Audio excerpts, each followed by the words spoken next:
बोलिए राजा रामचंद्र भगवान की जय। बोलिए हनुमंत लाल की जय। बोलिए श्री गुरुदेव भगवान की जय।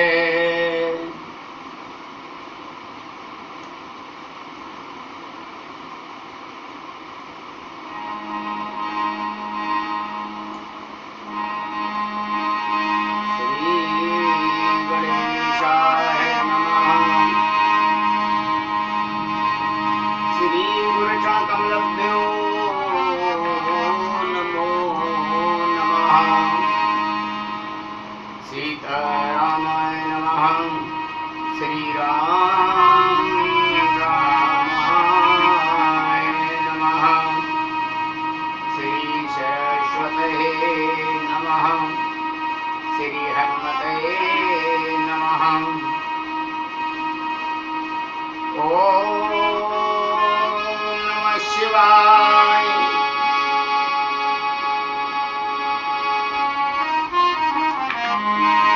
या देवी सर्वभूतेषु ज्ञानरूपेण संसदा नमस्तस्यै नमस्तस्यै नमस्तस्यै नमो नमः। गुरुर्ब्रह्मा गुरुर्विष्णु गुरुर्देवो महेश्वरः गुरुर्साक्षात् परं ब्रह्म तस्मै श्री गुरवे नमः। गजाननमोदगणाभिषेकितं कपित्थजम्बूफलचारुभक्षणम् उमासुतं शोकविनाशकारकं नमामि जगदीश्वरपादपङ्कजम्।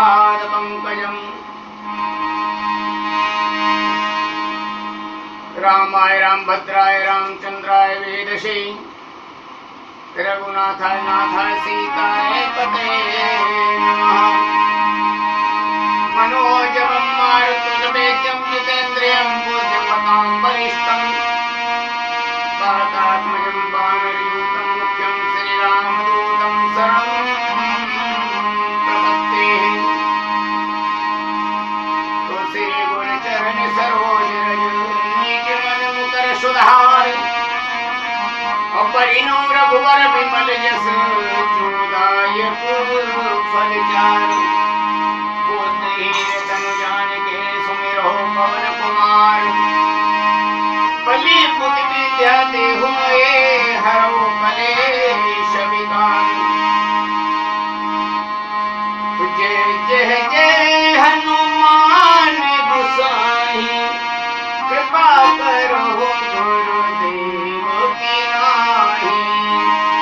जय जय जय हनुमान गोसाई कृपा करो गुरुदेव की नाई।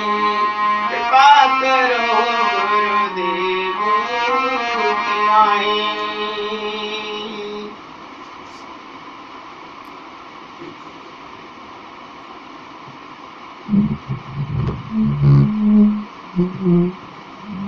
कृपा करो गुरुदेव की नाई।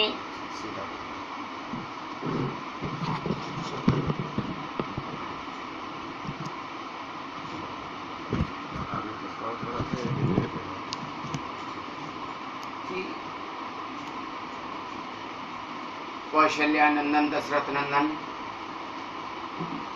श्री राम जी के चरणों में मेरा कोटि कोटि नमन। भरत जी, लक्ष्मण जी, शत्रुघ्न जी, उन सभी के चरणों में मेरा कोटि कोटि नमन। और वाल्मीकि जी, तुलसीदास जी, गुरुदेव भगवान, इन सभी के चरणों में मेरा कोटि कोटि नमन। काभूषण जी महाराज, तुलसीदास जी महाराज के चरणों में मेरा कोटि कोटि। उनसे प्रार्थना के वे आए, आकर के व्यास का हनुमंत लाल जी आइए विराजमान होकर के श्री राम कथा का श्रवण करें और उनके चरणों में मेरा कोटि कोटि। तो आइए आज हम तृतीय दिवस में राम कथा में प्रवेश करते हैं। कल की कथा में आप लोगों को जो तुलसीदास जी ने सभी के प्रति जो चरण वंदना की है, वह चरण वंदना आप लोगों को बताई थी कि तुलसीदास जी ने सभी पात्रों की, श्री रामचरितमानस के अंदर जितने भी हमारे पात्र आए हैं उन सभी की एक एक करके उन्होंने अपनी चरण वंदना की। अब हम लोग को स्वामी तुलसीदास जी श्री राम कथा को अब प्रारंभ करते हैं। तो गोस्वामी तुलसीदास जी सबसे पहले क्या करते हैं? सादर सिमहि नाय अवमाथा, सादर सिमहि नाय अवमाथा, परिणह बिसद राम गुण गाथा, परिणह बिसद राम गुण गाथा, सम्मत सोरह सह कतीशा, करहु कथा हरि पद धर सीसा। गोस्वामी तुलसीदास जी भगवान शिव के चरणों में मन्नत मस्तक झुका करके एवं श्री रामचंद्र जी की कथा का वर्णन प्रारंभ करते हैं। अभी तक तो दंडवत किया था गोस्वामी तुलसीदास जी ने, लेकिन अब यहाँ पर नतमस्तक होकर के अपने सर को झुका करके और वह प्रणाम करते हैं। गोस्वामी तुलसीदास जी ने किसी को चरण वंदना की है, किसी को दूर से ही प्रणाम किया है, लेकिन यहाँ पर क्या करते हैं? सबसे पहले आरंभ करने से पूर्व गोस्वामी तुलसीदास जी शंकर भगवान के चरण बिंदुओं में और अपना मस्तिष्क रखते और मस्तिष्क रख करके भगवान शंकर से कहते हैं, हे प्रभु, हे भगवान शंकर, मैं अब श्री राम कथा को प्रारंभ करने के लिए जा रहा हूँ, इसलिए मैं आपको चरण मस्तक होकर के चरण वंदना करता हूँ, नतमस्तक होकर के वंदना करता हूँ।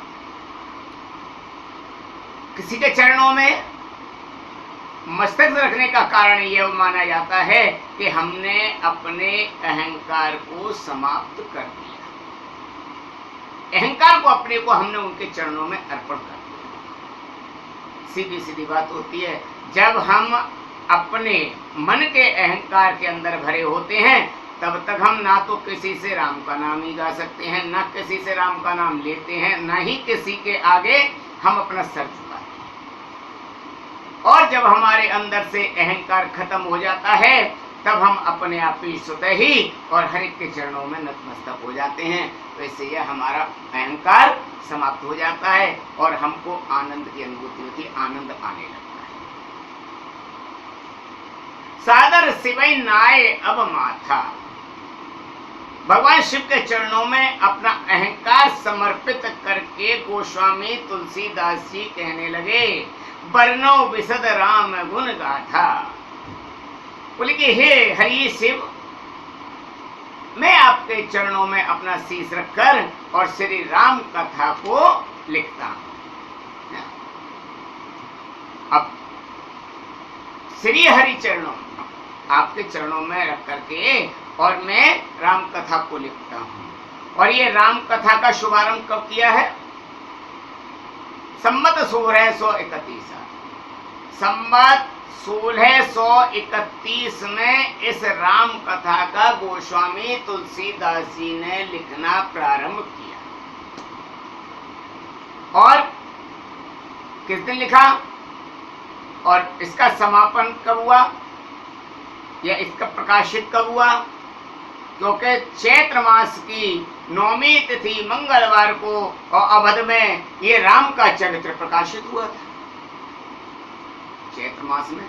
ओके, नौमी भौम बार मधुमासा, अवधपुरी यह चरित प्रकाशा। 9वीं तिथि मंगलवार का दिन और श्री अवध में यह चरित्र प्रकाशित हुआ था। भगवान का जन्म कब हुआ था? 9वीं तिथि वाले चैत्र के महीने। जिस दिन श्री राम का जन्म हुआ उसी दिन से सरयू के किनारे अपनी कुटिया में बैठ करके तुलसीदास जी ने इस ग्रंथ का लिखना प्रारंभ किया। और जब लिखना प्रारंभ हुआ तो बाबा तुलसीदास जी ने कोई भी विवरण नहीं किया। कोई नहीं कहता था कि कथा 1 साल में पूर्ण हो जाएगी या 2 साल में पूर्ण होगी या 3 साल में पूर्ण होगी, इसकी समाप्ति का किसी को वो नहीं। लेकिन यह शुभ कार्य प्रारंभ करना बताता है कि शुभ कार्य कौन से दिन प्रारंभ किया तुलसीदास जी ने, लेकिन समापन नहीं। इस कार्य का होता भी यही है, हम लोग शुभ कार्य को करने के लिए उसका शुभ प्रारंभ दिन निकालते हैं और समापन के लिए कोई भी दिन नहीं होता है। तुलसीदास जी राम जन्म की कथा तो कहीं, किंतु सुदाम जाएंगे ये कतई नहीं लिखा तुलसीदास जी। राम की कथा लिखी, राम के जन्म की कथा लिखी, लेकिन कहीं भी स्वधाम जाएंगे इस बारे में तुलसीदास जी ने अपने रामचरितमानस में कोई भी शब्द नहीं लिखा है कि राम जी अपनी लीला को समाप्त करने के बाद और कहां पर जाएंगे। इस चीज का कोई विवरण नहीं किया। जिस दिन राम जन्म अयोध्या में हो उस दिन सारे के सारे तीर्थ एकत्रित हो जाते हैं, और जब भी तीर्थ एकत्रित होते हैं तब इस कथा का सर्जन हुआ। शरणागति के घाट पर बैठकर तुलसीदास जी ने इस राम कथा को लिखना प्रारंभ किया। पहली शुरुआत शरणागति से हुई और दूसरी शुरुआत कर्म की भूमिका से हुई, क्योंकि तुलसीदास जी का नियम है बिन सत्संग न हरि कथा। भगवत कथा का प्रारंभ बिना सत्संग के नहीं होता। और जब रामायण की रचना होती है एवं जब प्रसंग होता है तो गोस्वामी तुलसीदास जी ही कहते हैं कि 2 महान संतों की मुलाकात कराते हैं। ऐसे समय पर सत्संग होता है। सत्संग में किसको बुलाते हैं? 2 महान संतों की मुलाकात गोस्वामी तुलसीदास जी कराते हैं। और संतति जपत शंभो अविनाशी, शिव भगवान ज्ञान गुण राशि।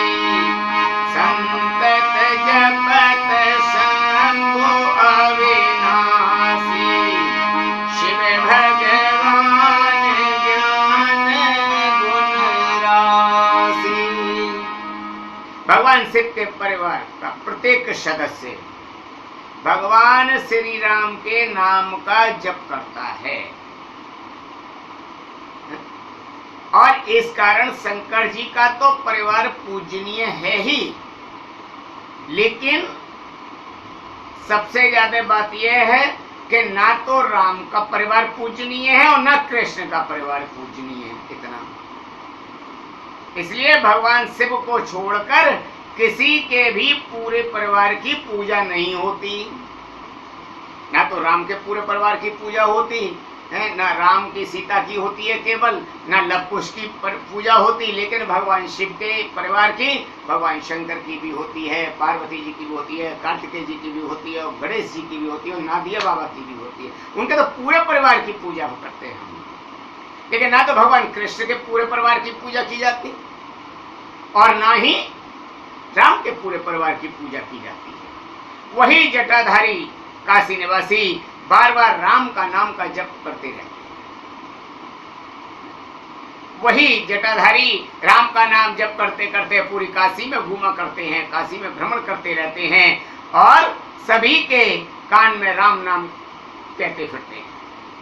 भगवान से सभी के कानों में तारक मंत्र देकर और सभी को मुक्त कर देते हैं। काशी मुक्ति हेतु उपदेशु, काशी मुक्ति हेतु उपदेशु, है ना। हमने संतों के मुखारविंद से ये सुना है, काशी में दशमेक घाट पर एक बार मार्कंडेय ऋषि स्नान कर रहे थे, और वही पास में ही ऊपर की ओर से जहां बहाव आ रहा था, एक वैश्या स्नान कर रही थी। यह देखकर ऋषि को गुस्सा आ गया। वैश्या से बोले कि तुम इधर स्नान क्यों कर रही हो, यहां से हट जाओ। इस बात पर दोनों में झगड़ा होने लगा। ऋषि ने कहा कि तुम स्नान मत करो। वैश्या ने कहा बाबा आप नाराज मत होइए, काशी में कोई ऊंचा नीचा नहीं होता, आप तो जहां पर तुम हो जाओगे वहीं पर हम भी जाएंगे। ये काशी मुक्ति की नगरी है बाबा, आप इस प्रकार से क्यों परेशान होते हैं? यहाँ पर पाप पुण्य नहीं गिने जाते हैं। यहाँ जिसने प्राण छोड़ दिया वही मुक्त हो जाता है, वैश्या ने उनसे कहा। लेकिन मार्कंडे जी तो क्रोध में आ गए, काशी में सब एक ही ऐसे हैं, हम ही काशी से बाहर चले जाते हैं। तो मार्कंडे ऋषि क्रोध में उठे और काशी से बाहर जाने के लिए तैयार हो गए। और जैसे ही बाहर जाने के लिए तैयार होते हैं तो भगवान शंकर को बड़ा दुख हुआ, इतने में उन्हें बड़े संत और काशी से बाहर चले जाए। और तुरंत ही ऋषि के ने अपने भागने की कोशिश की, मार्कंडे ऋषि ने। तो भगवान शिव ने उनको मनाने की कोशिश की और मनाने के लिए तुरंत भगवान शिव मार्कंडे ऋषि के पास दौड़ते हुए पहुंच गए। बोले शंकर भगवान की जय। मार्कंडे ऋषि के पास जाकर भगवान बोले, अरे बाबा रुको, ऋषिवर रुको। मार्कंडे ऋषि कहने लगे, बोले हम आपसे वापस काशी की सीमा से बाहर बात करेंगे, अब हम यहाँ पर नहीं रुकेंगे, हम तो जा रहे हैं। इस समय पर हम आपसे बात नहीं करेंगे, हम तो काशी के सीमा के पार कर देंगे जब हम बात करें। काशी में रह करके हम बात नहीं करेंगे, हैं? आपके यहाँ का यह क्या तरीका है? भगवान शिव से कहने लगे मार्कंडेय जी, बोले कि ऋषि भी उसी मार्ग पर जाएगा और वैश्या भी उसी मार्ग पर जाएगी।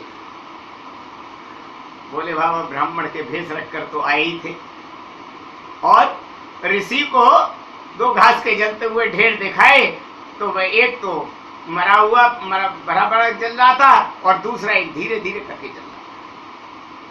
जैसे ही दो ढेर दिखाए तो एक में तो अच्छी तरह से धधक धधक कर आग लग रही थी और दूसरा धीरे धीरे करके सुलग रहा था। मार्कंडेय जी ने कहा, ये क्या है? ये तो घास जल रही है।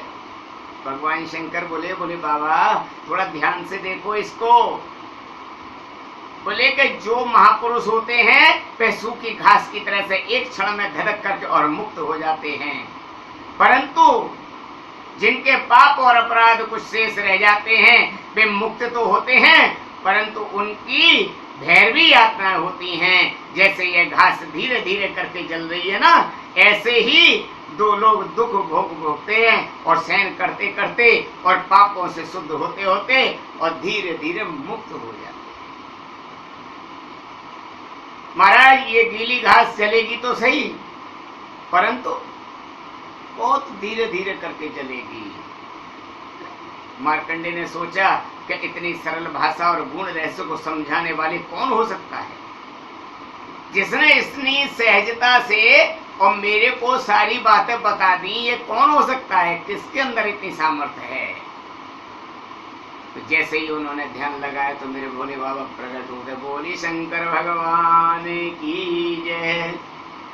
अब मार्कंडेय जी ने अपने अपराध की क्षमा मांगी, कहा आपको हमारी वजह से इतनी दूर दौड़ करके आना, प्रभु आप मुझको क्षमा कर दीजिए। मार्कंडेय ऋषि कहने लगे भगवान शंकर से, अब प्रभु आप मेरे को क्षमा करिए, उससे बहुत बड़ा अपराध हो गया।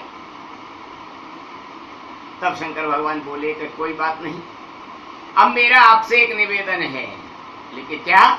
आप काशी में ही रह करके निवास करें और उसी स्थान पर रहने लगे और वहीं मार्कंडेय महादेव नाम से वह प्रसिद्ध हो। मार्कंडेय जी की जब 5 वर्ष की अवस्था थी तभी से वह भगवान शिव की शरण में आ गए थे और भगवान शिव ने छोटी सी अवस्था में ही उनकी रक्षा की थी। मार्कंडेय ऋषि, गोस्वामी तुलसीदास जी ने तो शरणागत की भूमिका पर से ही और कर्म की भूमिका से ही और शुरू रामायण की थी। कर्म की भूमिका कहाँ है? कर्म की भूमिका है भारद्वाज जी के आश्रम। कर्म की भूमिका बताई गई है। भारद्वाज जी मुनि बसहि प्रयाग, तिन्हि राम पद अति अनुराग। राम सिया राम जय जय राम। राम सिया राम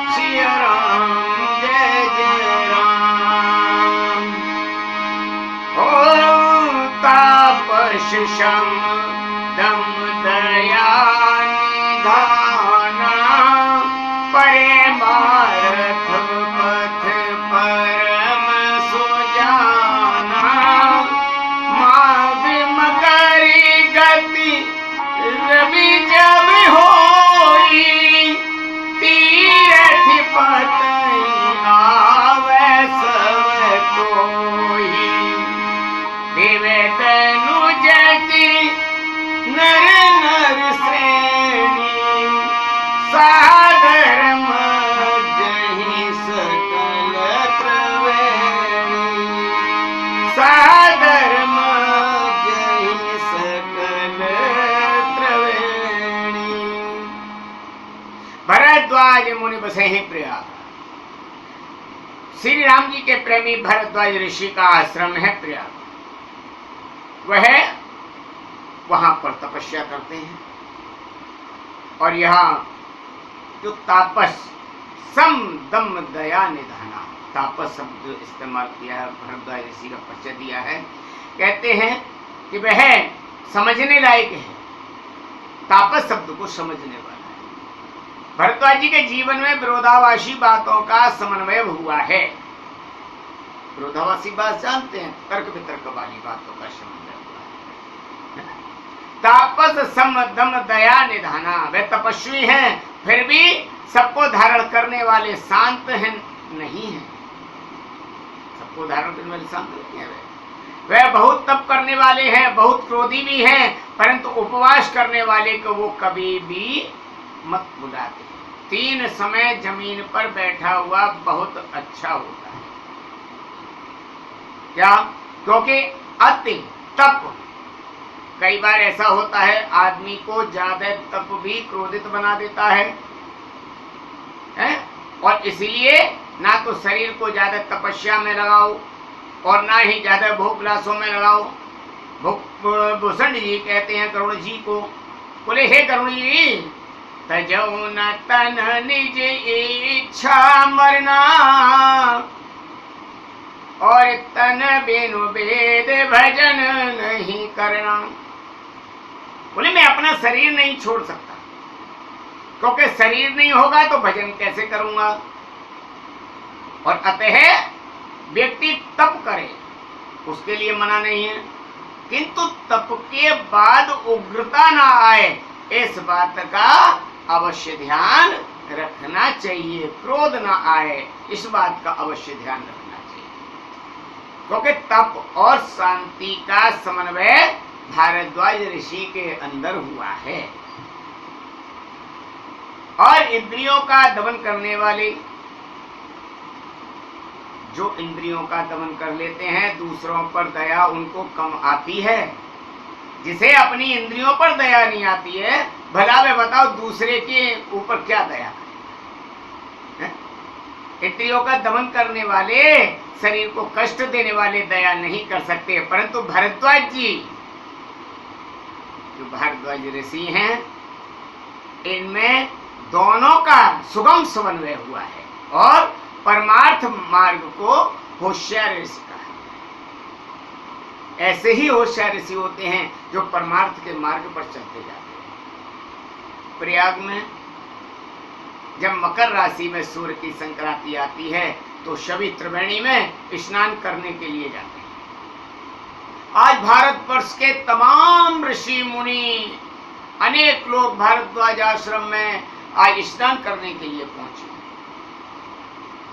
कैसे स्नान करने के लिए आए तो सभी को भारद्वाज ऋषि ने अलग अलग श्रेणियों में बांट करके और उनको अलग अलग बैठने का स्थान दिया और अलग अलग विषयों पर सभी ऋषि मुनि अपनी चर्चा कर रहे हैं, सत्संग कर रहे हैं। और ब्रह्म निरूपण धर्म विविध नहीं तत्व विभाग करहि भगत भगवंत की संयुक्त ज्ञान विराज। कहते हैं कोई राम का निरूपण कर रहा है, कोई भक्ति की बात कर रहा है, कोई विज्ञान की चर्चा कर रहा है, इसी प्रकार सारे के सारे संत हर वर्ष प्रयाग में एक माह के लिए आकर एकत्रित होते हैं और पूरे माह के महीने में वहां बैठकर भारद्वाज ऋषि के आश्रम में और सत्संग की चर्चा किया करते हैं। और माघ स्नान पूर्ण होने के बाद सभी भारद्वाज ऋषि से और विदा लेते हैं, तब अपने घर पे जाते हैं। लेकिन एक बारे भर मकर नहाए सब मुनीश आश्रम सिधाए जागी बलि की मुनि परम विवेकी भरद्वाज राखे पद टेकी। एक बार मकर माह के महीने में सारे के सारे संत लोग और भारद्वाज ऋषि के आश्रम में और सभी को भारद्वाज जी ने अपने एक एक स्थान पर दिया और सभी लोग आनंद से सत्संग की चर्चा कर रहे हैं। जब माह का महीना समाप्त हुआ तो ऋषि ने सभी लोगों को विदा दी। भारद्वाज ऋषि ने सब लोगों को विदा किया। जैसे ही विदा लेकर चले, परंतु परम ज्ञानी एक संत थे उसमें याज्ञवल्क्य जी महाराज, उनको याज्ञवल्क्य जी को और चरण पकड़कर और भारद्वाज ऋषि ने रोक लिया। कहा, बोले कि गुरुदेव आप हमारे यहाँ पर रुक जाइए, मैं अभी आपको विदा नहीं करूंगा, आपको अभी मेरे यहाँ पर रुकना पड़ेगा। याज्ञवल्क्य जी ने कहा, बोले कि मैं भी आपके यहाँ एक माह का मेहमान था, अब मुझे भी चलना चाहिए, क्यों मेरे को रोकते हो? तो भारद्वाज जी बोले, नहीं प्रभु आप रुक जाइए। जब भारद्वाज जी ने बहुत आग्रह किया तो याज्ञवल्क्य जी महाराज रुक गए। उनके चरण धोए भारद्वाज ऋषि ने और चरण धो करके उनकी पूजा करी और हाथ जोड़ करके उनको निवेदन किया कि प्रभु आपको विदाई ना देने का मेरा एक कारण है, मात्र मैं आपको अभी विदाई नहीं दूंगा, मेरे को एक कारण है, वह मैं आपसे जानना चाहता हूं। बोले कि क्या? नाथ एक संशय बड़े मोरे, हे प्रभु मेरे मन के अंदर एक बहुत बड़ा संशय है। बोले कि क्या संशय है? बोले करगत वेद तत्व सब तोरे। बोले कि हे प्रभु मैं वेदों के तत्व हैं आप, आपके सिवाय मेरे मन के समाधान को और कोई नहीं कर सकता। तो कहने लगे, बोले कि क्या है? बोले कि प्रभु मैं वर्षों से प्रयागराज में स्नान कर रहा हूं और कई साधु संतों की शरण में भी रहता हूं, परंतु अभी एक मेरे मन में और दिमाग में एक संशय पैदा रहता है। बोले कि क्या? बोले कि वह संशय मेरा निकल नहीं पा रहा है, मैं बहुत समाधान किया है, बहुत समाधान किया है, लेकिन वो समाधान मेरे से हो नहीं पा रहा है और कोई ऐसा व्यक्ति नहीं है जिससे मैं समाधान पूछ सकूं, लेकिन आप ही मेरे को सबसे उचित समाधान का निराकरण वाले मिले हैं। इसलिए गुरुदेव आपसे प्रार्थना है कि आप मेरी शंका का समाधान करिए। वर्षों बाद याज्ञवल्क्य जी महाराज जैसे संत भारद्वाज जी को मिले। आपने भारद्वाज जी ने उनकी पूजा करी और पूजा करके कहा, बोले कि मेरे दिमाग में एक संशय है, परंतु कहते हुए मेरे को आपसे कुछ डर लग रहा है। याज्ञवल्क्य जी महाराज बोले कि अपनी शंका को पूछिए, क्या शंका है तुम्हारी ऋषिवर, क्या बात है, क्या शंका है? तो कहते हैं भारद्वाज जी, राम नाम, कहते हैं राम राम नाम कर अमित प्रभावा और संत पुराण उपदानी शिगावा। बोले कि प्रभु आप मेरे को एक बात बता दीजिए, राम का नाम जगत में बहुत प्रभावित है, बहुत, और संत पुराण उपनिषद सारे के सारे इसी की महिमा को गाते रहते हैं और भगवान शिव भी लगातार उसी नाम राम की माला जपते रहते हैं। लेकिन एक बार बार सवाल मेरे अंदर आता है कि ये राम है कौन, जिसका उपनिषद जाप करते हैं, जिसका भोले बाबा जाप करते हैं, अविनाशी शिव भी, क्योंकि संतत जपत शंभु अविनाशी और शिव भगवान ज्ञान गुण राशि। बोले भगवान शंकर तो अविनाशी हैं और वे भी राम को ही जपते हैं। आखिर वो राम है कौन, यह बताने की आप मेरे को कृपा करिए प्रभु। जिसका भगवान शंकर जाप करते रहते हैं, 24 घंटे उन्हीं का राम राम राम राम जाप करते हैं, वो भगवान राम है कौन है? तो सहस नाम सम सुन शिव बानी, जब जे प्रिय संग भवानी। कहते हैं भरद्वाज जी बोले कि जब शिव जी से यह वचन मां पार्वती जी ने सुना, जब भगवान शिव के मुखारविंद से ही है मां पार्वती जी ने सुना कि एक राम नाम सहस्र नामों के समान है, हजारों नामों के समान है, तो पार्वती जी भी सदा के लिए अपने पति के साथ राम का नाम जप करने लगी। वह भी जप करने लगी, राम जी के नाम की है जप करने लगी। और तो और महाराज महिमा जसु जानी गणराऊ, अप्रथम पूजियत नाम प्रभाऊ। और जिसकी महिमा को गणेश जी भी जानते हैं कि आज इस राम नाम के प्रभाव से ही और गणेश जी को सर्वप्रथम पूजा जाता है। आखिर वह राम है कौन? और तो और महाराज जाने आदि कवि नाम प्रतापू, अरे भयो सो दे करे ओलेटा जापू।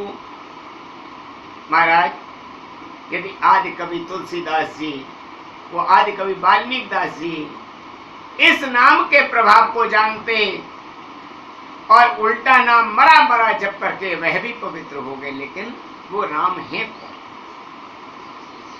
मंत्र मां, अब देखिए गोस्वामी तुलसीदास जी के लिखे हुए को अब भारद्वाज जी ने जो याज्ञवल्क्य जी महाराज से पूछा तो कहते हैं महामंत्र जो ही जपत महेशु।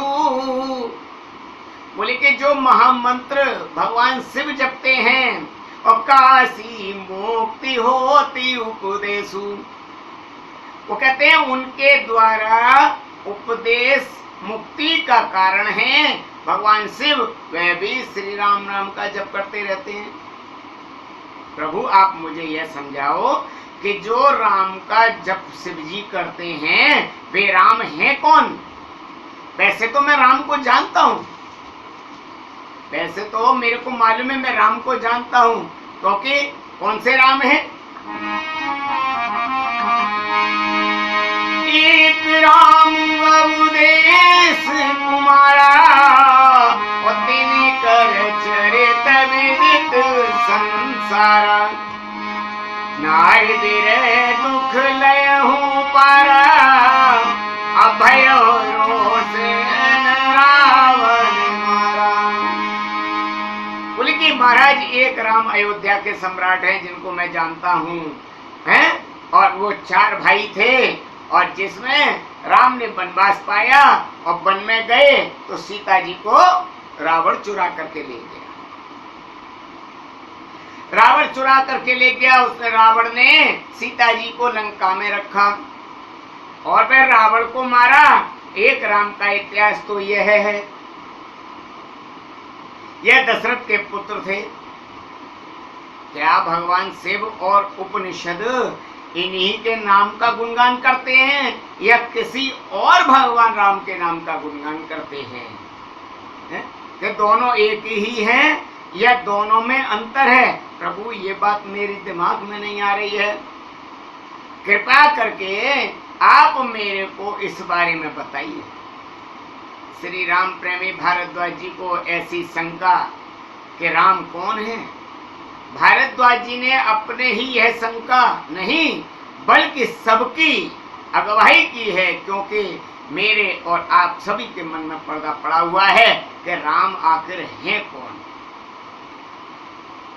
क्योंकि हमको यकीन नहीं होता है कि ये वही राम है, राजा दशरथ के पुत्र। आज भी कई लोग कहते हैं राम ब्रह्म नहीं है, वो तो महामानव थे, महापुरुष थे। परंतु ऐसे लोगों का हम इतना तो ऊपर मानते हैं कि उन्होंने चलो कम से कम इतना तो कहा कि वह महापुरुष हैं, हैं? नहीं तो कुछ लोग कहते हैं राम ब्रह्म है ही नहीं, हैं? जो वेद वेदांत की बात करते हैं, उन्हें वेद वेदांत समझ में आए परंतु राम समझ में नहीं आए, तो राम को समझना तो बहुत मुश्किल होता है भाई। राम को समझना बहुत मुश्किल है, क्योंकि एक राम दशरथ के बेटा, एक राम घट घट में बैठा, एक राम का सवही पसारा, और एक राम है सबसे न्यारा। बोले उसका प्रति उत्तर भी यही है, एक राम दशरथ के बेटे हैं और एक राम सबके घट घट में बैठे हुए हैं, सबके मन में बैठे हुए हैं। इसलिए कहते हैं सोई राम दशरथ के बेटा, सोई राम घट घट में बैठा, सोई राम का सभी पसारा, और सोई राम है सबसे न्यारा। है एक ही राम सबका पसारा, और वही राम सभी का प्यारा भी है, और वही राम सबसे न्यारा भी है। एक ही राम है, कोई दो राम नहीं है। इसलिए राम समझ में नहीं आता है, क्योंकि राम को समझने के लिए सभी बुद्धि का प्रयोग करते हैं, और बुद्धि से राम समझ में कभी नहीं आता है। बुद्धि से कभी राम समझ में नहीं आया, क्योंकि राम तो सदा विराजमान हर एक जगह पर रहते हैं। इसलिए आपकी और हमारी बुद्धि भी हम आदमी के बराबर नहीं समझ सकते, हमारी बुद्धि परे है। क्या हम अपनी बुद्धि से व्यक्ति को पहचान सकते हैं? कभी नहीं। हम कभी अपनी बुद्धि से किसी व्यक्ति को नहीं पहचान सकते कि ये व्यक्ति कैसा है, उसके मन में क्या है। आजकल बाप बेटे को नहीं पहचान पाते, बेटा बाप को नहीं पहचान पाता है, रोज साथ में घर में रहते हैं फिर भी पहचान नहीं पाते। तो भला बताओ राम को पहचानने की किसमें क्या हिम्मत है? जो परिवार में घर में सबके साथ में रहने के बावजूद भी उसको नहीं पहचान पा रहा है कोई, तो बताओ भगवान राम को कैसे कोई पहचान पाएगा? एक संत एक गांव में आए तो सभी गांव वासियों ने संत जी से कहा, बोले कि आप आइए हमारे गांव में प्रवचन करिए, हमको ईश्वर के बारे में और अधिक जानकारी होगी तो हमें बड़ा आनंद आएगा। संत जी ने कहा, बोले कि मैं प्रवचन नहीं करता। तो बोले महाराज आप इतने बड़े संत हैं, आप गांव में आए हैं तो आपका कुछ समाज को लाभ तो मिलना चाहिए, ज्यादा नहीं तो आप एक काम किया करिए, 1 घंटे का हमारे यहाँ पर गांव में आकर के सभी गांव वासियों को अपने मुखारविंद से सत्संग का प्रवचन सुना दिया करिए। संत जी तैयार हो गए, बोले यदि आप लोग मेरे सत्संग को सुनना चाहते हैं ना, तो जो मैं प्रश्न पूछूं उसका केवल मेरे को उत्तर आप देना, और जब आपने उत्तर मेरे को दे दिया तो मैं आपके यहाँ सत्संग करूंगा, और उत्तर भी मेरे को हाँ और ना में चाहिए केवल। बोले कि ठीक है प्रभु, आपके प्रश्नों का उत्तर हम, बोले हाँ हाँ ना में देना बस। बोले कि ठीक है। यदि आप, संत ने कहा यदि आपको किसी प्रश्न का उत्तर ना आए तो आप मना कर देना, हम उत्तर देने में असमर्थ हैं, और यदि मालूम हो तो हाँ कहना, और नहीं मालूम हो तो ना कर देना।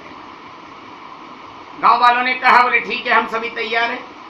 धूमधाम से महात्मा जी का स्वागत किया गया, उनको गांव में लाया गया, और उनको सभी लोगों ने एकत्रित होकर के शांत भाव से उनके बैठने की व्यवस्था की, सत्संग की व्यवस्था करी। संत जी ने सबसे पहला एक प्रश्न किया। संत जी बोले बोले उत्तर दो, संसार में ईश्वर है? तो गांव वालों ने एक ही शब्द कहा, बोले कि हाँ।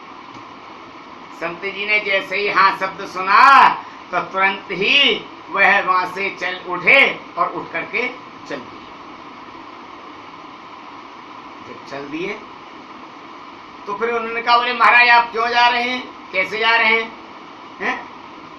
तो संत जी ने कहा, बोले कि मैंने तुमसे ये पूछा कि संसार में ईश्वर है, तो आपने कह दिया हाँ। यदि आप ना कहते तो मैं कहूंगा कि रामायण का निर्माण किसने किया, किस लिए किया। यदि ना कहोगे तो मैं कहूंगा इस प्रकार का प्रश्न उठेगा, स्वाभाविक है आपको हाँ कहना ही पड़ेगा।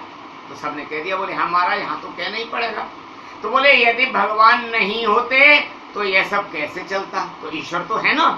बोले हाँ महाराज ईश्वर तो है, और क्या। बोले कि तो ठीक है, सत्य क्या ना। बोले हाँ। तो महाराज जी ने कहा, जब आप ये जानते हैं ईश्वर है तो फिर मैं आपको और क्या प्रवचन सुनाऊं, ईश्वर है तो ईश्वर है। बोले कि ठीक है, फिर वह चले गए। आगे उन्होंने सत्संग कुछ नहीं किया। अब फिर सबने कहा, बोले कि यदि भगवान नहीं होते, हम लोग सब ऐसे कहते तो अच्छा रहता, इससे कम से कम भगवान नहीं होते तो हम कह देते भगवान नहीं है ना, तो वो हमको और प्रवचन सुनाते, कहते कि भाई ऐसे भगवान नहीं है, ऐसे हैं, ऐसे हैं, ऐसे हैं। तो बोले हाँ ये तो बात सही है, तो चलो एक काम करेंगे, अब ना कह देंगे। तो जैसे ही वहाँ गांव में पहुंचे और गांव में पहुंच करके उन्होंने पूछा, बोले कि आप लोग सब आ गए? बोले हाँ आ गए। तो बोले ठीक है, अब मैं आप लोगों से एक प्रश्न पूछूंगा। बोले कि पूछिए महाराज। और बोले केवल आपको हाना में ही उत्तर देना है। बोले कि ठीक है महाराज। संत जी बोले कि अब सत्संग की क्या जरूरत है? गांव वाले बोले कि क्यों प्रभु? बोले जब मैंने आपसे पूछा कि ईश्वर है तो आपने कह दिया हाँ ईश्वर है। आप लोग सब जानते हैं कि ईश्वर है, तब आप सब लोग जानकार हैं, आपको जिस वस्तु की जानकारी है तो उस वस्तु के बारे में बताने से भी क्या फायदा है? आप तो जानते ही हैं ईश्वर है। गांव वालों ने सोचे कि हमने ऐसी मालूम होती तो हम ना कर देते, चलो कल फिर सभा में बुला करके लाएंगे। दूसरे दिन फिर पहुंचे, महाराज जी को प्रणाम किया, कहा बोले कि हे गुरुदेव आप हमारे यहाँ पर सत्संग करने के लिए अवश्य आए। फिर वही बात, बोले कि सत्संग तो मैं करूंगा, पहले एक प्रश्न करूंगा। बोले कि हाँ महाराज ठीक है। संत जी बोले क्या ईश्वर है? सभी ने एक साथ मिलकर उत्तर दे दिया कि महाराज ईश्वर नहीं है। संत जी बोले नहीं है? बोले नहीं है, नहीं है, नहीं है। जैसे 3-4 बार कहा तो कहने लगे कल तो तुमने कहा था कि ईश्वर है, आज ईश्वर कहाँ गया है? आज कह रहे हो कि नहीं? तो गांव वाले बोले 24 घंटे पहले हमें जागृति नहीं थी, अब हम जाग गए हैं, इसलिए हमें मालूम है कि यह सब कुछ निश्चित नहीं है, अतः ईश्वर नहीं। जब ऐसे उन्होंने कहा नहीं है तो तुरंत ही बोले ईमानदारी पूर्वक कहते हो? बोले हाँ महाराज, ईश्वर होते तो हमको दिखाई देते हैं? कल हमको पता नहीं था यह सब परिवर्तनशील संसार है, भगवान है तो दिखाई देने चाहिए ना।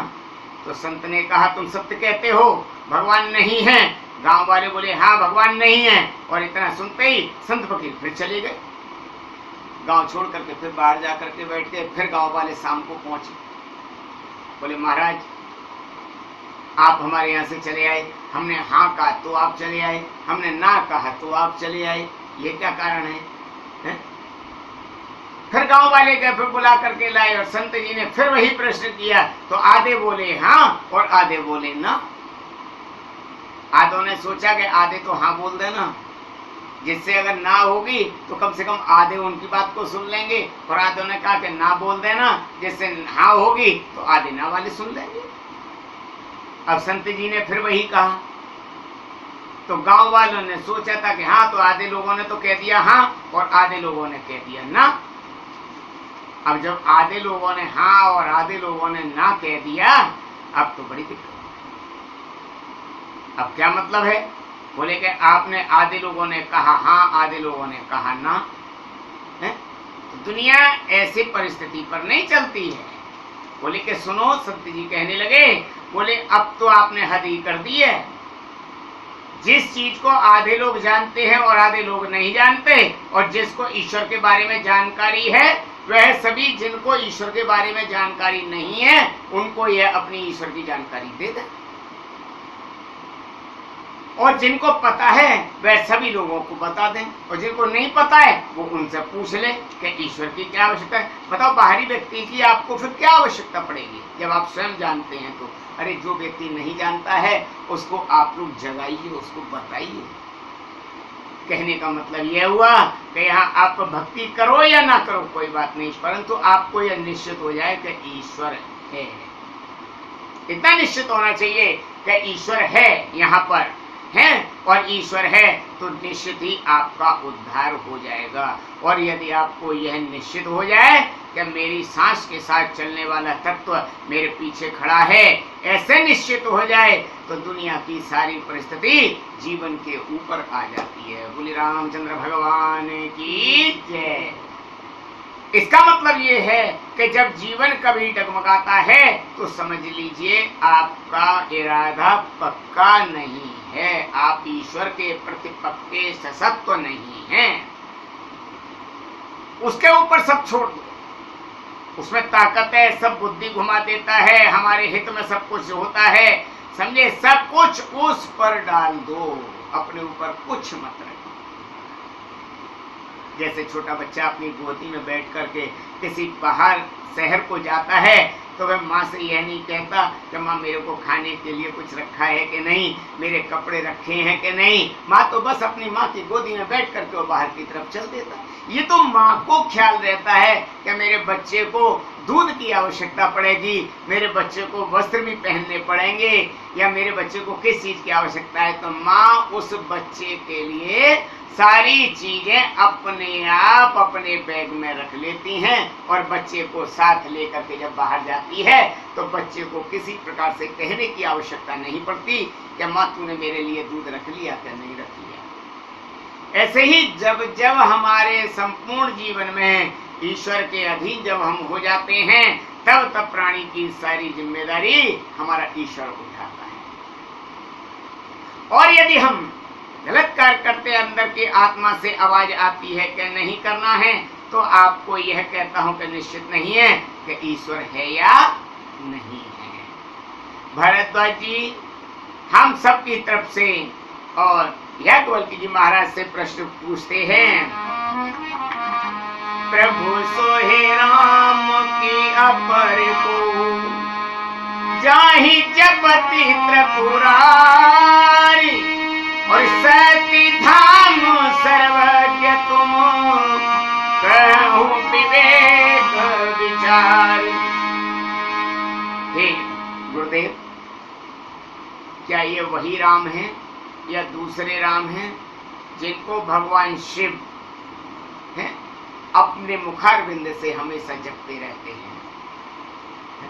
आप सत्य के धाम हैं, आप सब कुछ जानते हैं, ज्ञान विचार करके कहिए, विस्तार पूर्वक कृपा मेरे को समझाइए कि ये कौन से राम हैं। भारद्वाज जी ऋषि याज्ञवल्क्य जी महाराज से पूछते। इस प्रश्न को सुनकर और याज्ञवल्क्य जी महाराज मुस्कुराए, और भारद्वाज जी के प्रश्न को उन्हें पसंद आया, और पसंद आकर के कहने लगे, बोले कि भारद्वाज जी महाराज आपने बहुत अच्छा प्रश्न किया है, आपके प्रश्न से मुझे आनंद आया है, आपने भगवत कथा मुझसे पूछी है, और भारद्वाज जी मैं आपको कथा अवश्य कहूंगा, आपको कथा में अवश्य कहूंगा। और फिर याज्ञवल्क्य जी महाराज ने वहीं रुके और कथा कहने के लिए तैयार। कहते हैं कि महाराज मैं जानता हूं आपको श्री राम की प्रभुता का बड़ा ख्याल है, परंतु आपको राम कथा सुनने की इच्छा हुई है, इसलिए आपने किसी मूढ़ व्यक्ति की तरीके से और मुझसे प्रश्न किया है, क्योंकि ऐसा प्रश्न ना पूछते तो मैं कथा नहीं कहता। आपको कथा सुनने की इच्छा हुई है, है, इसलिए मैं आपको यह कथा अवश्य श्रवण कराऊंगा। सुंदर गद्दी पर याज्ञवल्क्य जी महाराज को विराजमान किया, उनके चरणों को भरद्वाज ऋषि ने धोया और संतों के सानिध्य में उस कथा का शुभारंभ होता है। एक शरणागति की भूमिका थी यहाँ पर और दूसरी कर्म की भूमिका है बट के वृक्ष की छाया से प्रारंभ होती है। बट वृक्ष के नीचे बैठे हुए हैं, बट वृक्ष की छाया से प्रारंभ होती है। और तात सुनो सादर मन लाई और कहूं कथा में कथा सुनाई। तात सुनो सादर मन लाई और कहूं राम के कथा सुनाई। बोले हे तात, तुम आदर पूर्वक मन लगा करके और अब श्री राम जी की कथा का श्रवण करो, मैं तुमको कथा सुनाता हूं। भारद्वाज ऋषि से रामायण के सभी वक्ता बढ़ के पेड़ के नीचे बैठ गए और याज्ञवल्क्य जी महाराज पास में कथा का श्रवण कराने के लिए आए। भगवान शंकर कथा कहते हैं कैलाश के बड़ के नीचे और भुसुंड जी महाराज नीलगिरी पर्वत पर उस बड़ की कथा को।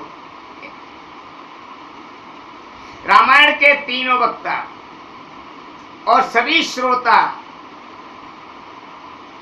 जब तक विश्वास की छाया में आते हैं तब तक सच्चे अर्थ में श्री राम कथा की शुरुआत नहीं। याज्ञवल्क्य जी महाराज कहते हैं, बोले भरद्वाज जी, यह राम कथा चंद्र के किरणों के समान है, परंतु सूर्यवंश की कथा को चंद्र की किरणें बता रहे हैं। देखिए, जबकि सूर्यवंश की कथा है, चंद्र की किरणें देते हैं। और यदि इस जगह सूर्य की किरणें का होता तो रामायण का गौरव और अधिक गाया जाता, परंतु उन्होंने ऐसा नहीं किया।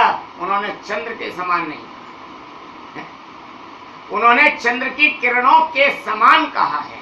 चंद्र के समान नहीं कहा, चंद्र की किरणों के समान उन्होंने कहा।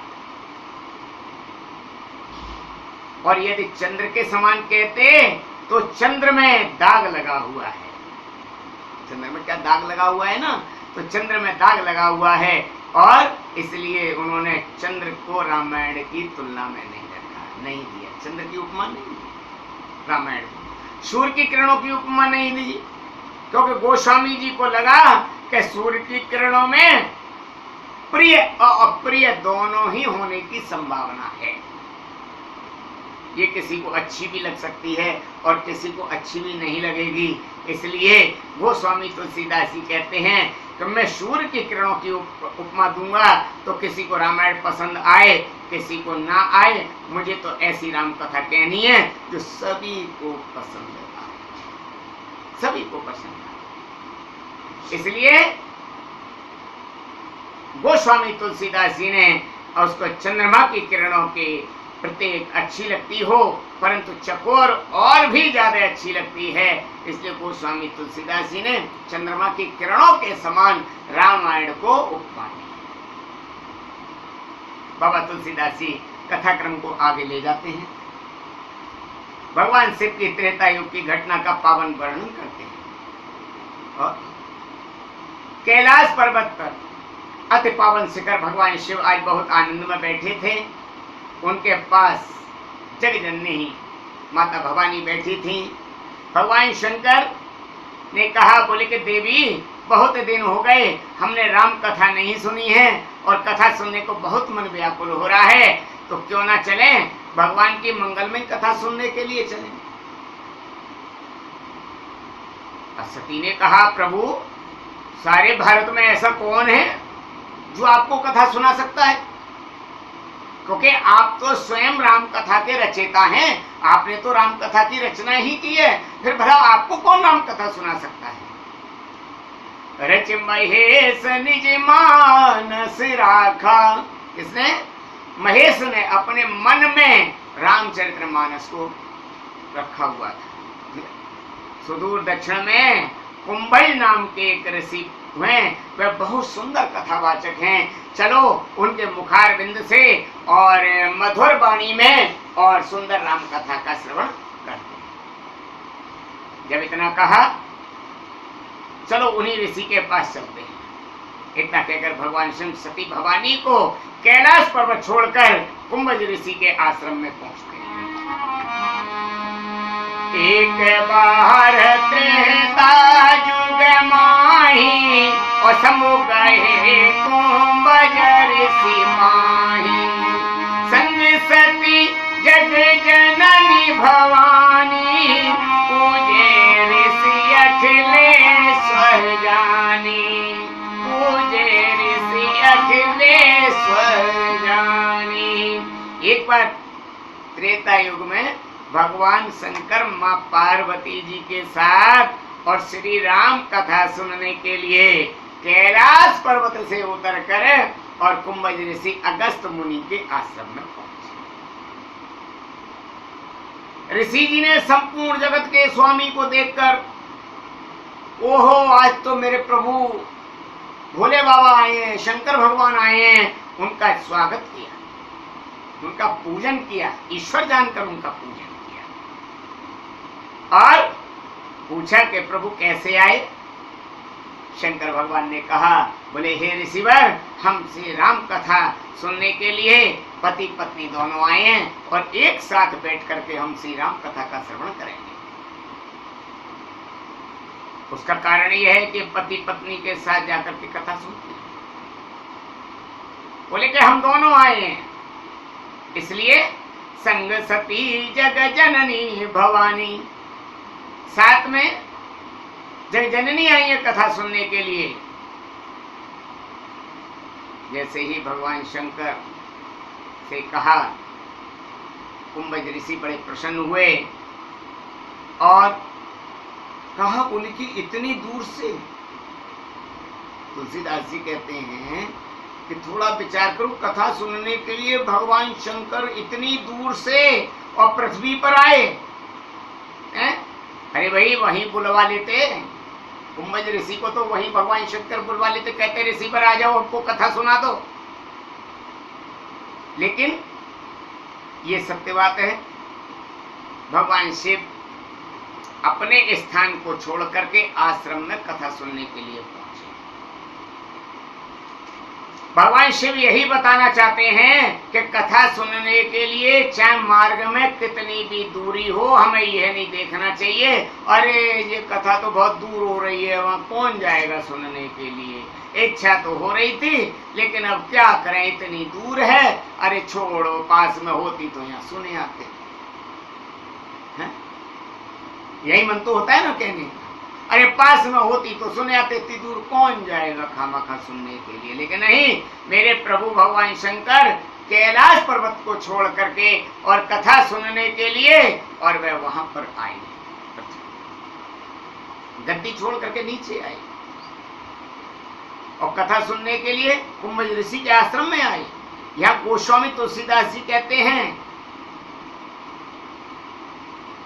बोले कि शिव और पार्वती जी दोनों जब कथा सुनने के लिए गए तो अपने कर कमलों से और अगस्त ऋषि का, कुंभज ऋषि का स्वागत किया, व्यास गद्दी पर बिठा करके उनका पूजन किया। अब देखिए सती जी बार बार एक बार मन में सोच रही हैं कि अभी तो ये ऋषि जब भोले बाबा यहाँ आए थे तो उनके पैर धो रहे थे, उनका पूजन कर रहे थे, और अब इनको व्यास गद्दी पे बिठा दिया तो भोले बाबा इनकी अब पूजा करने लगे। बताओ, ये ऋषियों को ऐसी जगह कोई कथा सुना सकेंगे? ये क्या कथा सुना पाएंगे भगवान शंकर को? हैं?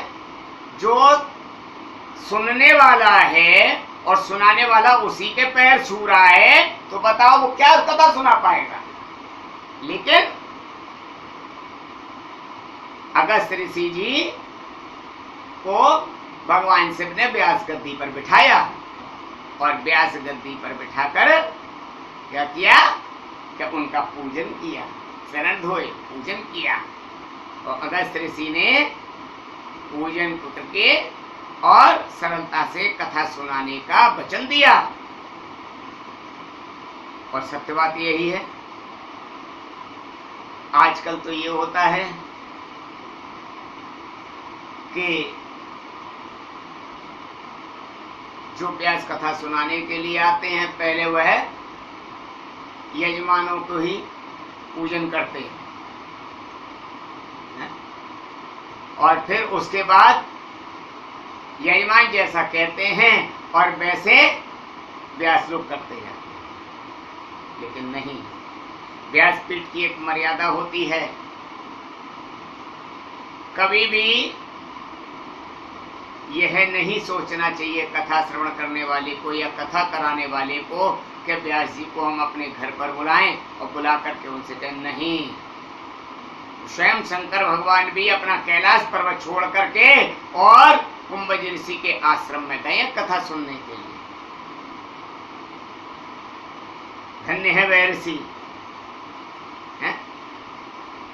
और उन्होंने तुरंत व्यास जी का पूजन किया और पूजन करके उनको आसन दिया, और आसन दे करके उनसे कहा बड़ी विनम्रता के साथ, बोले कि प्रभु आप हमको श्री राम कथा का श्रवण कराएं।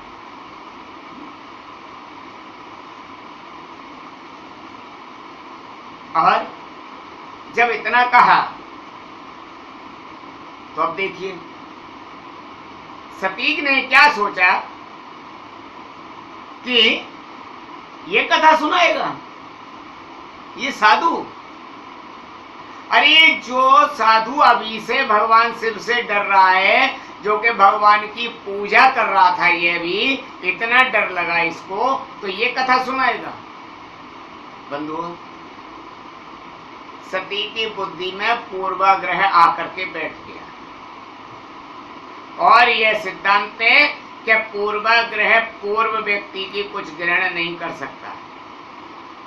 पूर्वाग्रह से पूर्व व्यक्ति कुछ भी ग्रहण नहीं कर सकता, क्योंकि वह अपने पूर्वाग्रह के चारों ओर ही घूमा करता है,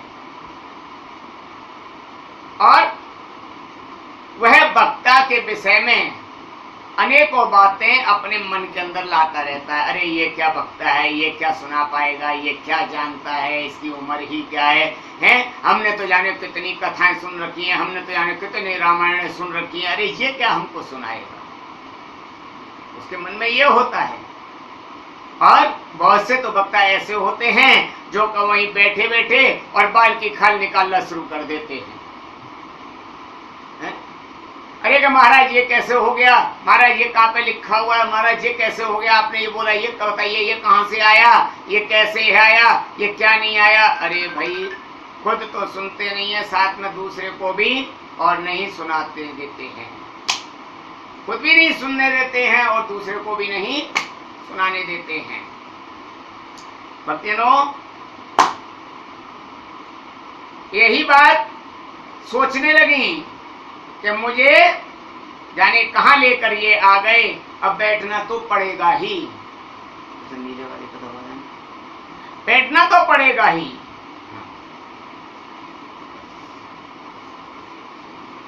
अब बाबा भी बिल्कुल भोले भाले, बाबा बिल्कुल भोले भाले, जो यहां आकर बैठ गए। सती भगवान शिव से बोली, वह तो पूर्वाग्रह में डूब चुकी थी ना। भगवान शिव से सती बोली, बोले कि सुनो, आप ये कहां ले आए हो मेरे को कथा सुनाने के लिए? ये महात्मा जी कोई कथा सुनाएंगे?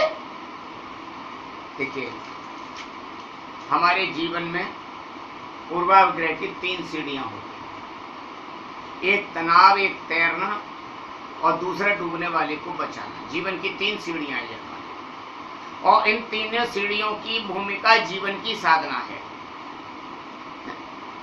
शुरू में हम तनाव में होते हैं। जब हम कोई काम करते हैं तो उससे पहले निश्चित ही कर लेते हैं कि इसको ऐसे करना है, किंतु हमारे जो सगे संबंधी आते हैं ना, वह आकर के क्या करते हैं कि उसमें फेरबदल कर देते हैं कि ऐसा करो वैसा करो, हैं? करते धरते कुछ नहीं है, बस केवल आकर के अपना प्रवचन सुनाने लगते हैं। अरे तुमने ऐसा क्यों नहीं किया, इसको ऐसा कर लेते तो ऐसा बढ़िया रहता। काम धाम कुछ नहीं उन पे, लेकिन हमें उनसे लाभ हो तो हम फेर बदल करें। जब लाभ है नहीं, कोई बात है नहीं, तो फिर क्या उनको बातों का फेर बदल करना। लेकिन वो क्या करते हैं, प्रारंभ होने से पहले ही अब वो तनाव को हमको हमारे अंदर पैदा कर देते हैं, तो जिससे हमको तनाव के से गुजरना पड़ता है और उस तनाव को सहन भी करना पड़ता है। फिर भजन के समय, साधना के समय स्थिति मजबूत होती जाती है, तब हमको भजन करते करते, साधना करते करते और हमारा तनाव तो बंद हो जाएगा और हम भगवान के नाम में तैरना शुरू कर देंगे। और जब हम तैरना शुरू कर रहे होते हैं तब प्रलोभन, अवरोध, कोई लोभ, कोई आपको नहीं रोक सके और उस मस्ती में तैरते हुए बिना किसी तनाव के और हम लोग मस्त रहते हैं। और जब हम अच्छा तैरना सीख जाते हैं तो किसी भी डूबते हुए को बचाने की शक्ति भी हमारे अंदर आ जाती है, हम उसको बचा लेते हैं। यही काम हमारे संत और गुरु लोग करते हैं, जो दूसरों को बचाने में हमारा सहयोग करते हैं। ये जीवन की 3 भूमिकाएं हैं और यही जीवन की 3 भूमिका हमारे साथ में कार्य करती हैं। शंकर जी ने ऋषि जी को कहा, हे ऋषिवर, बहुत दिनों से मन कर रहा था कि आपके श्रीमुख से और श्री राम कथा को श्रवण किया जाए, सुना जाए। भगवान की मधुर में मंगल कथाओं को आप सुनाइए। अगस्त ऋषि ने अपने को बहुत बड़ा सौभाग्यशाली समझा, धनवान, और अपने को धन्य कर रहे हैं। हे भगवान शिव, आप मेरे मुखारबिंद से श्री राम कथा को सुनेंगे तो मेरी वाणी तो धन्य हो जाएगी, मैं आज धन्य हो जाऊंगा। और इसके बाद अगस्त जी ने राम कथा भगवान शिव को सुनाना प्रारंभ करी और राम कथा भगवान शिव को सुनाते हैं। रम कथा मुनि बरज बखानी, सुन महेश परम सुख मानी। राम कथा मुनि बरज बखानी, और सुनी महेश परम सुख मानी। याज्ञवल्क्य जी महाराज भारद्वाज जी से बोले, अगस्त ऋषि जी श्री राम कथा को सुना रहे हैं और भगवान से परम सुख पा करके और राम कथा का श्रवण कर रहे हैं। किंतु गोस्वामी जी ने सती का वहां पर नाम उड़ा दिया। वह यह भी लिख सकते थे, सुनी महेश परम सुखमानी की जगह सती महेश परम सुखमानी, या सुनी महेश सती सुखमानी। लेकिन सती का नाम यहां से उन्होंने उड़ा दिया, केवल भगवान शिव का नाम रखा। क्यों? कि तुलसीदास जी बाबा कहते हैं, कितने सावधान होकर के इस बात को लिखते हैं कि सती ने तो कथा सुनी ही नहीं, क्योंकि उन्होंने तो ऋषि के प्रति यह सोचा था, अरे ये क्या सुनाएगा कथा, ये बाबा जी क्या कथा सुनाएगा है।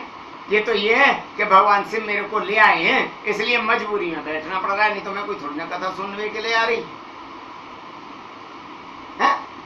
खामा जब बैठोगे तो कथा तो थोड़ी बहुत तो सुननी पड़ेगी। तो इसलिए वही सती ने किया कि वही सती और अगस्त ऋषि के सामने अगरवल जी का कथा सुनाएंगे, बूढ़े बड़े बाबा। मेरे को तो बैठना पड़ा है, भगवान शिव जबरदस्ती ले आए, बोले चलो सती कथा सुनेंगे और ये कथा सुनने को, परंतु कथा में ध्यान नहीं दिया, बैठी रही। इस कारण तुलसीदास जी ने और श्रोताओं से बीच से और सती का नाम उड़ा दिया कि सती ने कथा सुनी। और होता भी यही है, कथा में अनेक व्यक्ति बैठते हैं, आते हैं, सुनते हैं, समझे, और यदि भगवान की कथा सुनेंगे तो जीवन में कथा सुधर जाएगी और जीवन के दुख भी हम भूल जाएंगे। है? अगर कथा में आकर के नींद भी आ जाए तब भी सो जाएंगे, चलो कोई बात नहीं, थोड़ी बहुत देर तो नींद आई जाएगी, क्योंकि यहाँ तो आपको रामायण की चौपाई जगा देगी। किंतु घर पर यदि सो जाओगे तो कोई जगाने के लिए नहीं आएगा, है? कोई जगाने नहीं आएगा। और मैं हृदय से कहता हूं, और यदि आप कथा में सो भी जाओगे तो खुशी होगी, क्योंकि एक ना एक दिन राम का नाम अवश्य आप लोगों को जगा देगा। बोलिए राजा रामचंद्र भगवान की जय। अगर मुझसे कोई पूछे कि आप कथा क्यों सुना रहे हो या कथा में क्यों सुला देते हो, तो मैं तो एक ही बात कहूंगा जी, कि वैसे तो तुमको सोने के लिए नींद की गोली खानी पड़ती है, जब तुम्हें नींद आ पाती है और तुम कथा में आकर के बैठ जाओ, 10 मिनट तो जब होंगी जब श्री राधे गोविंद खर्र खर्र खर्र खर्र खर्राटे भरना शुरू कर दोगे। बिना दवाई के नींद आती है कथा सुनने, बिना दवाई के नींद आती है। भवानी ने कथा नहीं सुनी और ऊपर से उनको जलन और होने लगी। क्या बोले बाबा जाने कहाँ ले आए हैं मेरे को, ये कौन बाबा जी क्या कथा सुना। और बैठी बैठी वह आसन को नोचने लगी। जिस आसन पे बैठी थी कथा की, उस आसन के धागे निकालने लगी बैठी बैठी, इतनी वो हो गई। और भगवान शिव की विनम्रता कि वह अपना धाम छोड़ करके गांव में कथा सुनने के लिए आए।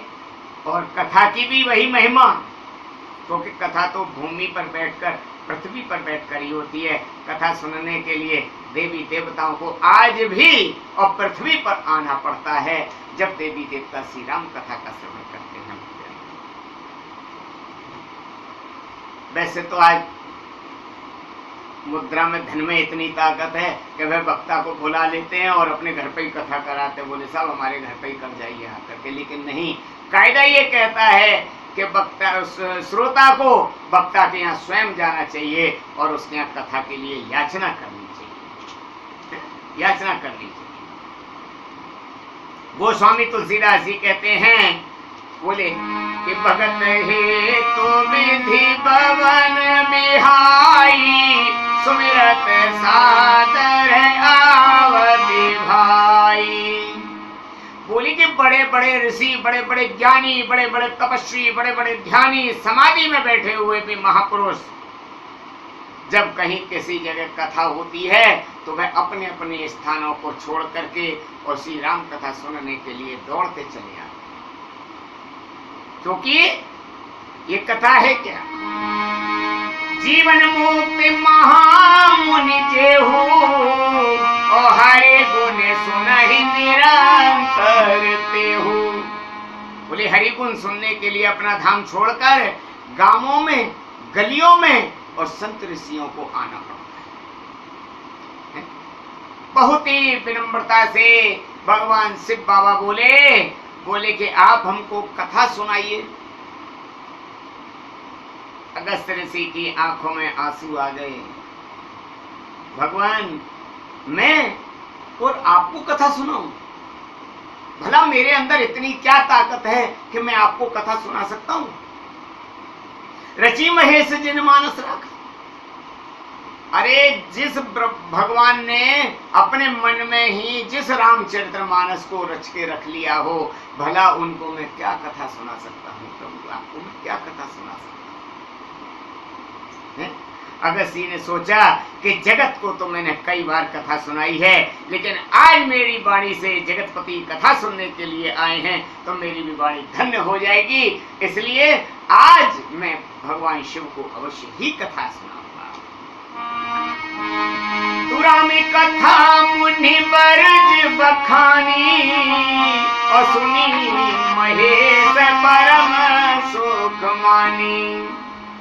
बोले ऋषियों के मुख से तो कथा सुनकर शंकर जी गदगद हो रहे हैं। भगवान शंकर ने जैसी कथा सुनी, भगवान शंकर गदगद हो गए, आनंद आ गया। सुनी महेश परम सुखमानी, ये भी कह सकते थे सुनी महेश सखी सती सुखमानी, तो उन्होंने सती का नाम लिया ही नहीं। क्यों? क्योंकि गोस्वामी तुलसीदास जी जानते हैं कि जब सती कथा सुन ही नहीं रही तो उन सती का नाम क्यों लिखूं मैं बार, बेकार क्यों नाम लिखा जाए। गोस्वामी कहने लगे, बोले सती बैठी तो है वहां, सती बैठी हैं लेकिन कथा नहीं सुन रही।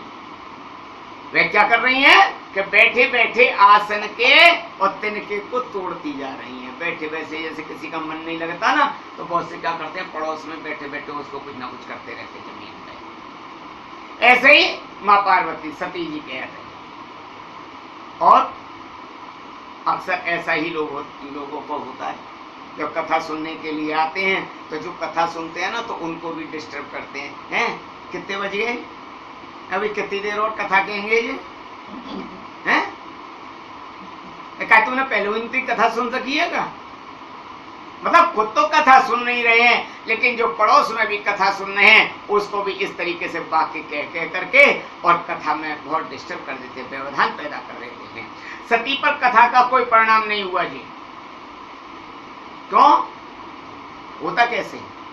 जब उन्होंने कथा सुनी ही नहीं है तो सती के ऊपर परिणाम क्या होगा? कुछ नहीं है, क्योंकि मन में तो पहले से ही उनके शंका थी, पूर्वाग्रह तो पहले से ही उनके मन में बैठ गया था।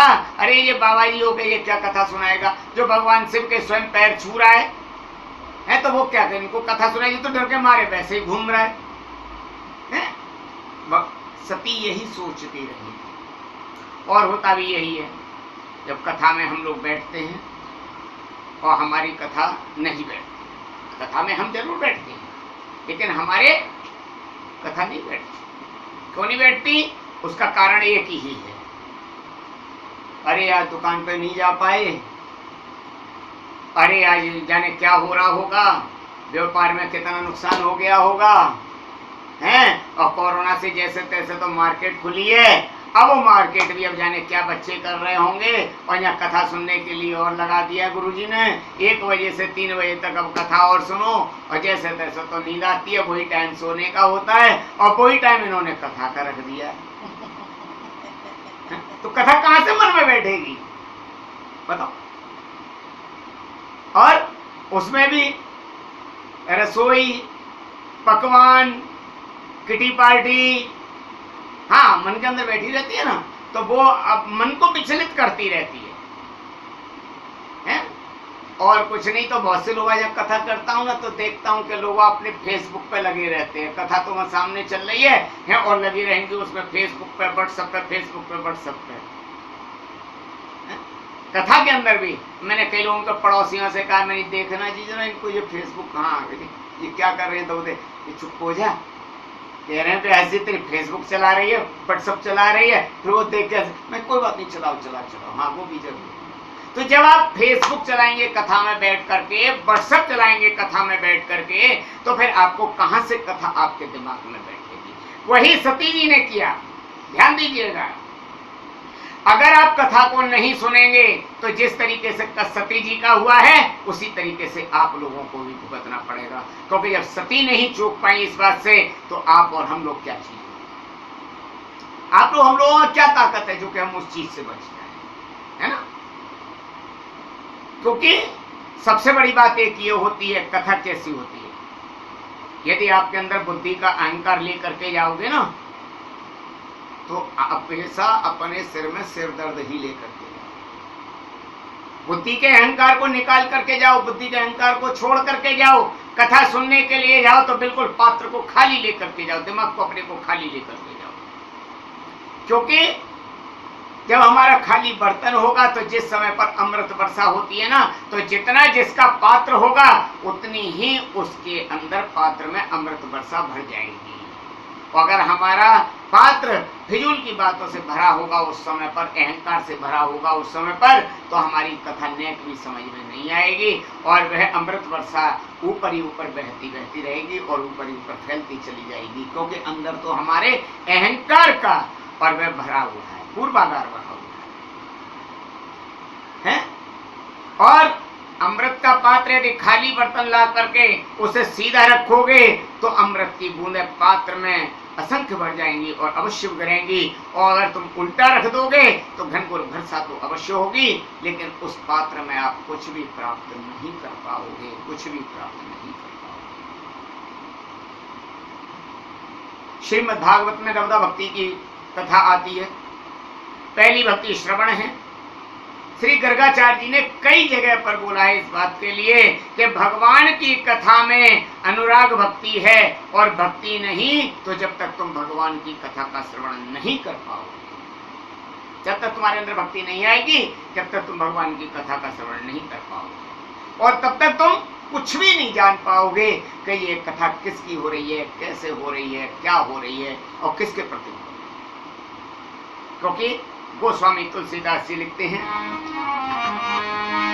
जाने बिन न होई प्रतीति और बिन प्रतीत होए नहीं प्रीति, प्रीत बिना नहीं भगति तृणाई और जिम खगे पते जल के चिकनाई।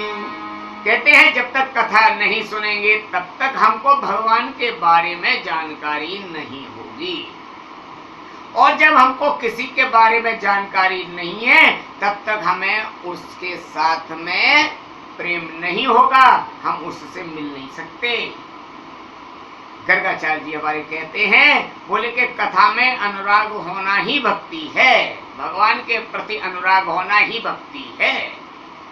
और कहीं कथा से, कहीं पर भी कथा हो रही हो और हम कथा को भाव से, आनंद से सुने, अपने अहंकार को मिटा करके सुनेंगे तो यही भक्ति हमारे को शबरी की नवदा भक्ति का उपदेश दिलाएगी, नवदा भक्ति का ज्ञान दिलाएगी। क्योंकि श्री राम ने तो कहा था कि प्रथम भगत सत्संग संतन हित संगा, प्रथम हमारी भक्ति जो है संतन कर संगा है, प्रथम भक्ति हमारी संतों के साथ संगति करने से ही होती है। और दूसरी रति मम कथा प्रसंगा, दूसरी भक्ति मेरी कथा के प्रसंग है, जो कथा को सुनेगा वही है। तो प्रथम भक्ति संतनि करि संगा और दूसरी रति मम कथा प्रसंगा। पहली भक्ति संतों का संग करिए, और जब संतों का संग किया जाता है तो सुनने में भगवान की कथा हमको अवश्य मिलती है और मिलेगी। है? और दूसरी भक्ति जो होती है वह कथा की होती है। मेरी कथा में श्रद्धा भाव रखो, भगवान स्वयं कहते हैं इस बात को कि मेरी कथा में आओ और श्रद्धा भाव रखो, है तो कहने की आवश्यकता ही नहीं, फिर कुछ कहने की आवश्यकता नहीं है। क्योंकि जब हम कथा होती है तो हम वहां पर कथाएं सुनते हैं, और कथा में व्यथा वाली व्यथाओं को हमने अगर सामान्य रस दे दिया, जैसे पड़ोस वाले की पत्नी ने ये कहा, उसने ये कहा, उसने ये कहा, ये व्यथा की कथाएं हैं। अगर हमने इन व्यथा की कथाओं को आकर के अपनी इन कथाओं में जोड़ दिया तो हमको कथा में कुछ भी प्राप्त नहीं होता है, कुछ भी। चाहे आप 6 घंटे कथा में बैठे रहिए, चाहे 8 घंटे कथा में बैठे रहिए, चाहे 4 घंटे कथा में बैठे रहिए, आपको कथा में कुछ प्राप्त नहीं होगा। है? और किसी छोटे से छोटे गांव में, शहर गांव में कोई ऊंच नीच वाली बात नहीं हो, गली चौराहों पर सारा गांव एक ही चर्चा में लीन हो जाए, हैं कि वही कथा का रस आनंद में बन जाता है, वही कथा रस हो जाता है।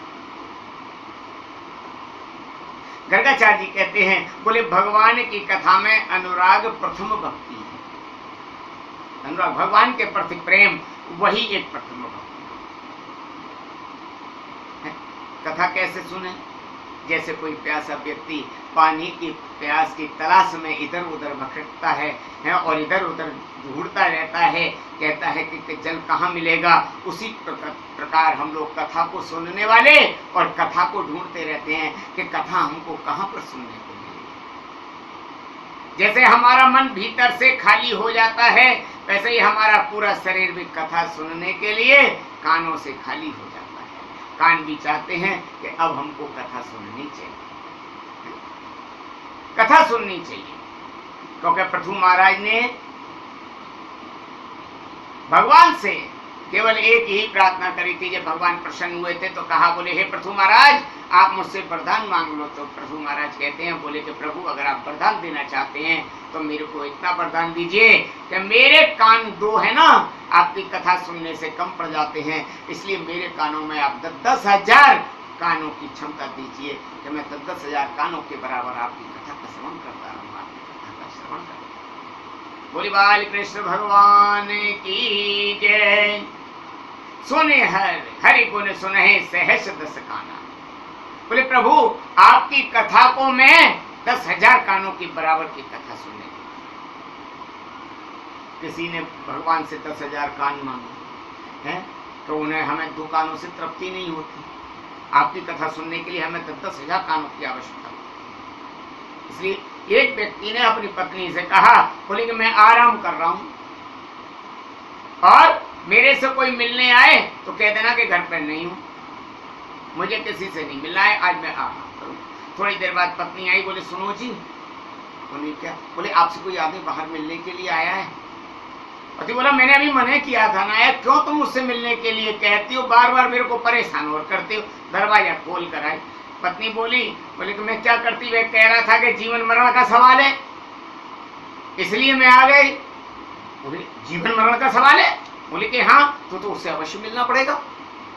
जीवन में मरण का जब सवाल है तो हो सकता है कि कोई बात हो, दौड़ करके आया और आकर के जीवन मरण का सवाल पूछे। बोले कि भैया, बाहर जाकर के व्यक्ति को देखा तो पूछा, भैया आप कौन हैं? बोले साहब मैं भारतीय जीवन बीमा निगम से आया हूँ। बोले भारतीय जीवन बीमा निगम से आया हूँ? बोले कि हाँ महाराज।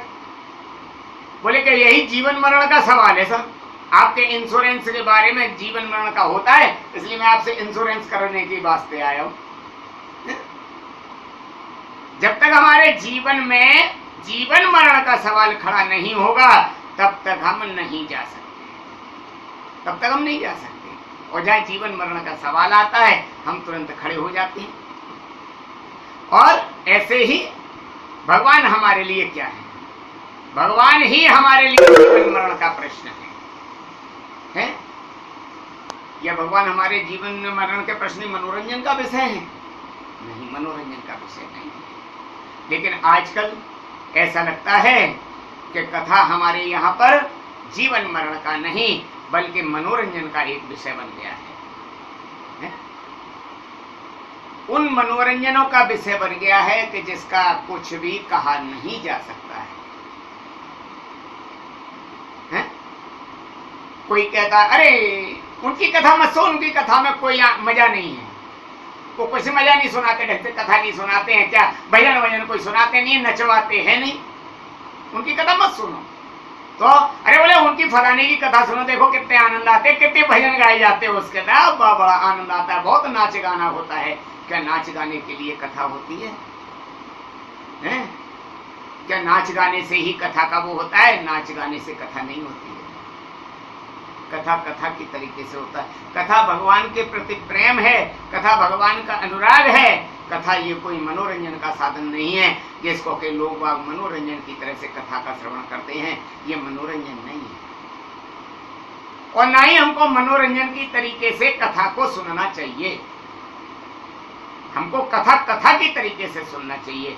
लेकिन आजकल तो मनोरंजन की तरह से कथा सुनते हैं। मनोरंजन ये कथा का विषय बन गया है।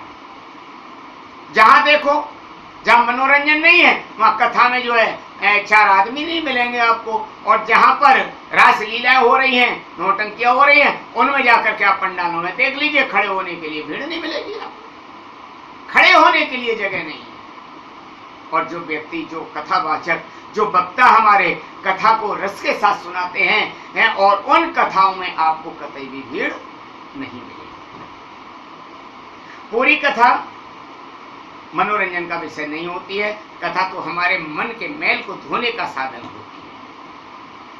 पूरी कथा को लिखने के बाद गोस्वामी तुलसी बाबा ने अंत में एक ही निर्णय लिख दिया। क्या लिखा निर्णय? छंद भूषण चरित यह नर सुनहि गावहि, कलिमलि मनोमलि धोए बिनु श्रम राम धाम सिधावहि, सत पंच चौपाई मनोहर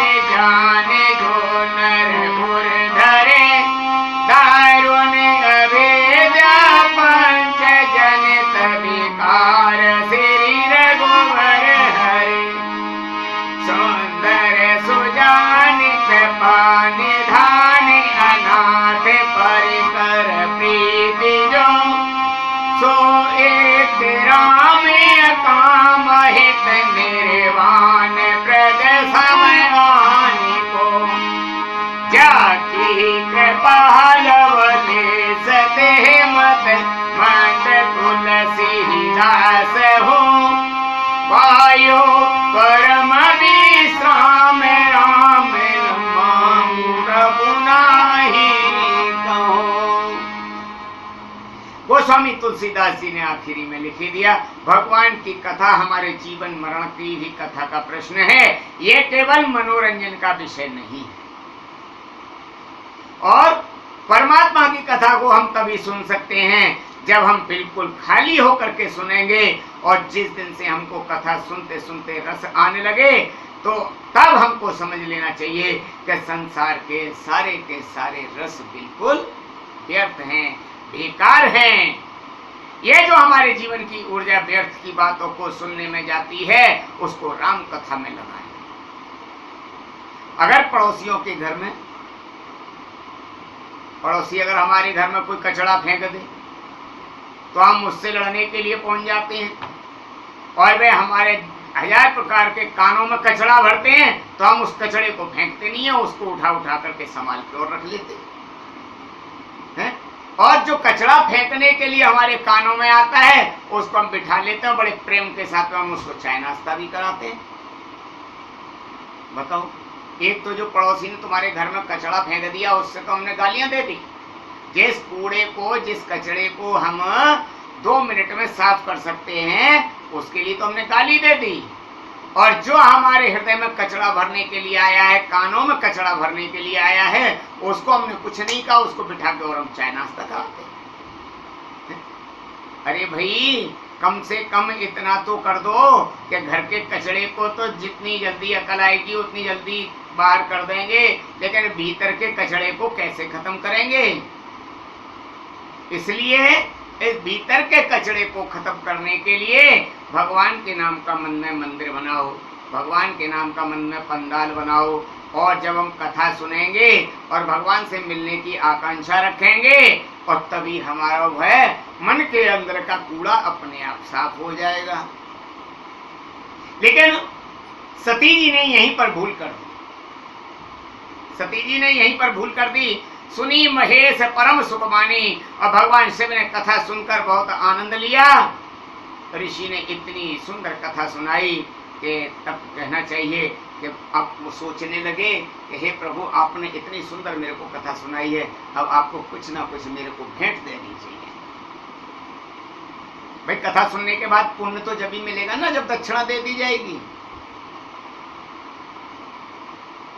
अब कहता भी यही है, परंपरा भी यही है कि जब किसी से कथा सुनी जाए तो उसको हमें कुछ ना कुछ दक्षिणा के स्वरूप में उनको देना चाहिए, है ना। भेंट देने की परंपरा हमारे शिव बाबा ने सबसे पहले प्रारंभ करी। हाँ, वक्ता को दक्षिणा देने की। भगवान शिव ने राम कथा सुनी अगस्त ऋषि से, तो उन्होंने, भगवान शिव ने अगस्त ऋषि को राम कथा सुनने की दक्षिणा दी है। और आजकल के तो बड़े बड़े लोग, बड़े बड़े ऐसे होते हैं, कथा सुनी और पल्ला झाड़ करके और अपने घर की ओर चले गए, है ना, घर की ओर चले गए। पंडित जी देखते ही रह गए कि अब देने आ रहा होगा, अब देने आ रहा होगा, अब देने आ रहा होगा, है। ये तो जगत का, सारे जगत का विषय है, ये तो समझे, इसमें कोई नहीं। एक महाराज थे, कथा सुनने के लिए रोजाना आते थे, और जब आरती होती थी तो आरती लाइन लगा करके चलती थी, तो आरती में खड़े हो गए लाइन में। बोले आज आखिरी दिन है, चलो लाओ आज कुछ भगवान को पैसे अर्पण कर ही देते। तो जैसे ही वह लाइन में लग गए, धीरे धीरे करके उन्होंने जेब में से 5 का नोट निकाल लिया। कागज का 5 का नोट था, और उन्होंने वह 5 का नोट अपनी मुट्ठी में बंद कर लिया। 10-15 व्यक्ति आगे लाइन में लगे हुए थे। धीरे धीरे करके जैसे ही लाइन पास में आई, मालूम पड़ा कि उनके आगे 2 व्यक्ति थे, बस तीसरा नंबर उनका था। तो उन्होंने मुट्ठी को खोल करके देखा। जब मुट्ठी को खोल करके देखा तो वह नोट पसीने से गीला हो गया। और जब नोट गीला हो गया तब उनके मन में क्या आई, नोट को देख करके कहते हो अरे रे रे रे रे, तू रो रहा है, अरे मत रो, तू मेरे से अलग नहीं होना चाहता ना, मत अलग हो, मैं तेरे को अलग नहीं करूंगा, है तो हाय तेरे को दुख हो रहा है, दुख मुझको भी हो रहा है कि तू मेरे से अलग हो रहा है। इसलिए क्या किया, उन्होंने तुरंत उस नोट को अपनी जेब में रख लिया और जेब में रख करके और आरती लेकर श्री राधे गोविंद चलते चलते। ऐसे भी लोग हैं। भगवान जानते हैं कि जो जितनी जगत को कितनी सुंदर कथा दे रहा है, उसे योगक्षेम का साधन तो चाहिए ही नहीं,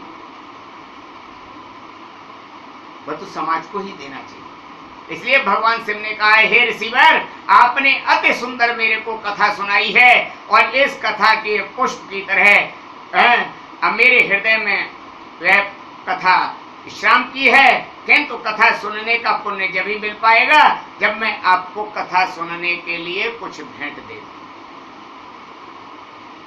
आपको कथा सुनने की कुछ भेंट दे दूं। आप कोई ऐसी उपयोग वस्तु मेरे को बता दीजिए जो आपके उपयोग के लिए हो। अगस्त जी ने सोचा कि ये भगवान शिव हैं, इनसे मैं क्या मांगू, ये तो साधु हैं।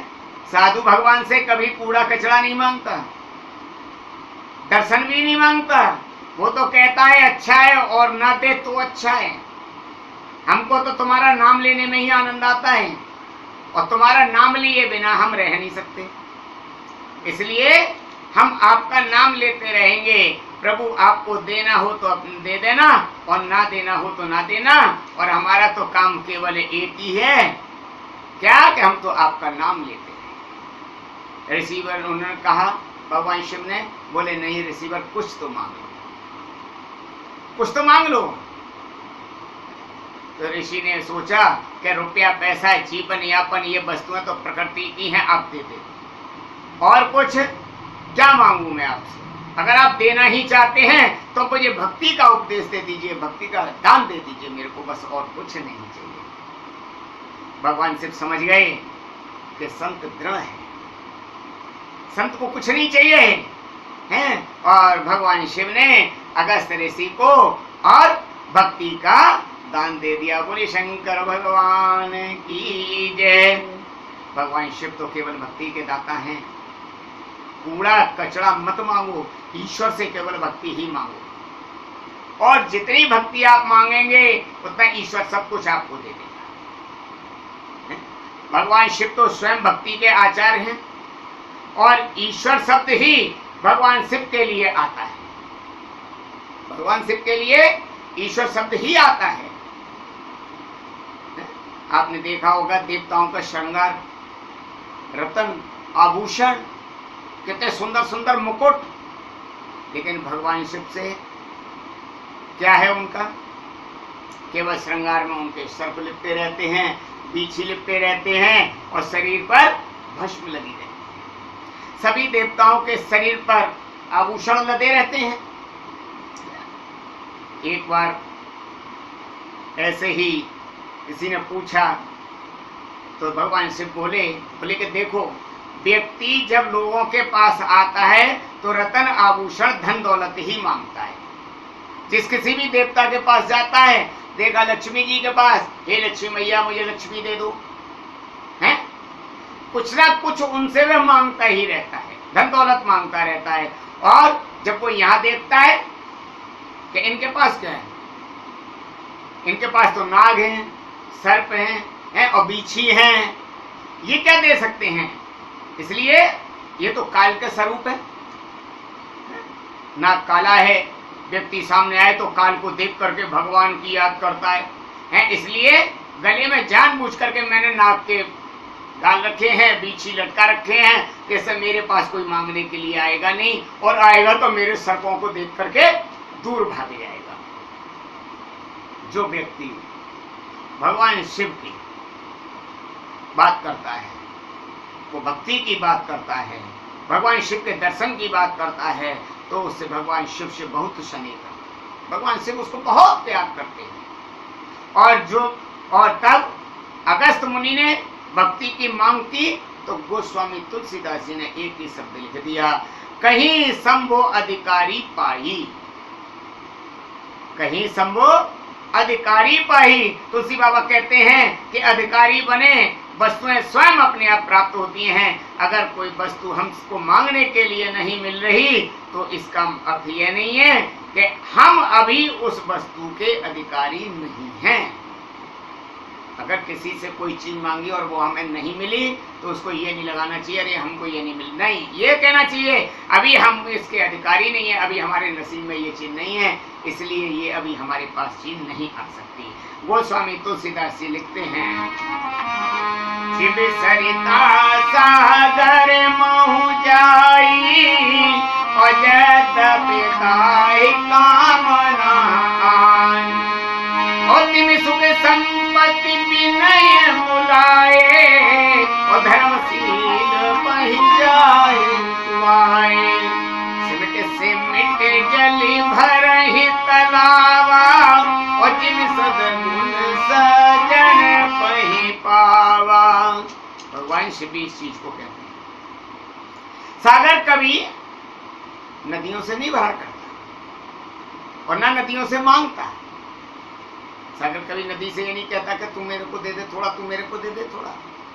हाँ, अगर क्षमता है, पात्रता है तो सद्गुण स्वयं अपने आप आते हैं, और पात्र में क्षमता है तो संभाल पाएंगे। और अगर पात्र में क्षमता नहीं है तो जो हमारे पास परमात्मा ने पहले से दिया हुआ है उसको भी नष्ट हो जाएगा। इसलिए मंदिरों में जाकर के जो बेकारी बनकर जाते हैं, भगवान से भीख सी मांगते हैं, अरे जाओ